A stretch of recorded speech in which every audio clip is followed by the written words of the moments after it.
رب سے ہاں دو۔ کیا آپ نے کبھی زندگی میں ایسے لمحات محسوس کیے ہیں جب آپ کی دعا آپ کی محنت رنگ لے آئی؟ وہ لمحہ جب سب کچھ بدل جاتا ہے۔ یاد رکھیں، رب سے ہاں وہی سنتا ہے جو دل سے مانگتا ہے، دل سے جڑتا ہے اور صبر کا دامن تھامے رکھتا ہے۔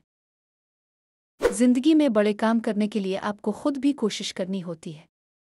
رب کے فیصلے عظیم ہیں، مگر آپ کو اپنے حصے کا وقت اور محنت لگانی ہوگی۔ وہ سب کچھ دیکھتا ہے، ہر دعا سنتا ہے، اور جو دل سے مانگا اسے خاص وقت پر عطا کرتا ہے۔ دل چھوٹا نہ کریں۔ کبھی دیر ہوتی ہے، اندھیرا لمبا لگتا ہے، پر یہ سب راستہ دکھانے والی روشنی تک لے جانے کا حصہ ہے۔ دعا کریں، صبر کا دامن نہ چھوڑیں، کیونکہ یہی اصل طاقت ہے۔ رب کے خزانے بھرپور ہیں، وہ اپنی مصلحت سے سب کچھ بہترین وقت پر دے گا۔